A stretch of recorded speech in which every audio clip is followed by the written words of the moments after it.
Bonjour à tous, comme toujours, très heureuse de vous retrouver pour une nouvelle présentation.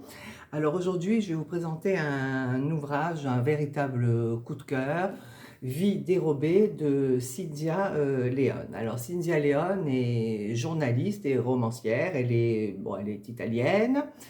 Et le livre se découpe en deux parties, mais moi je vais plus me concentrer sur la première partie. Donc nous sommes à Yafo en 1936 et il y a plusieurs familles juives qui sont massacrées par des Arabes que nous dirons extrémistes.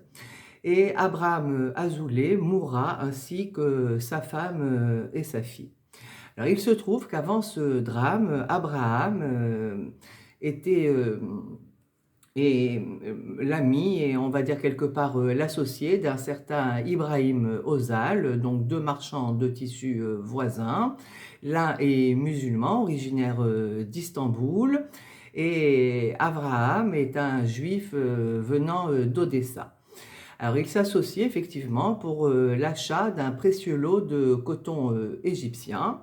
Et donc, suite au massacre, va très vite germer dans l'esprit d'Ibrahim d'usurper l'identité d'Abraham pour ne pas perdre son investissement et récupérer donc la part d'Abraham. Alors ainsi, Ibrahim, devenu Abraham Azoulay, se créera de toutes pièces une vie de juif. Alors tout d'abord, il fuira vers Istanbul, puis il acquérera les mœurs d'un juif et se fondra dans la peau de son défunt associé. Alors bien sûr, peur et cupidité feront partie de ce voyage. Il apprendra à sa fille l'hébreu. Bon, sa femme sera beaucoup plus réticente dans cette, comment dire, dans cette entreprise de, on va dire, sur le fait qu'il devienne, que la famille devienne juive.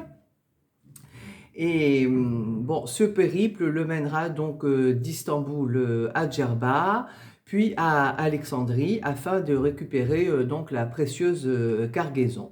Alors Ibrahim, enfin Abraham Azoulay, devenu enfin riche, gagnera la Suisse avec sa fille Ava, entre-temps devenue une fervente sioniste et qui est partie donc qui part donc s'installer en Israël. Mais Abraham Azoulay, ou plutôt Ibrahim Ozal, gardera son lourd secret et ce jusqu'à sa mort. Alors dans la deuxième partie, l'histoire se déroule à Rome, où vous ferez la connaissance de Giulietta bon, et de son histoire.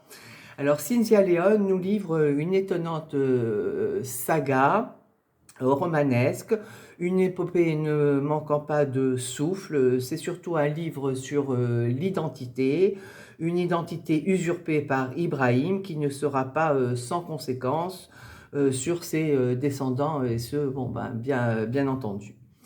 Alors, ce sont des êtres complexes et attachants qui nous sont livrés dans ce livre, des histoires d'amour et un contexte historique extrêmement présent. Et ce, avec un regard tendre sur l'identité juive. Voilà. Bon, moi personnellement, j'ai adoré ce livre. C'est un sans faute, une écriture fluide, une histoire qui suit. Enfin bref, tout y est, 100 sur 100. Voilà. Vie dérobée de Cynthia Leon. Je ne peux que vous encourager à vous précipiter à la librairie pour acquérir ce livre qui, à mon avis, fera le délice de votre été. Voilà, je vous souhaite donc une très très jolie lecture et vous dis à bientôt donc pour une prochaine présentation.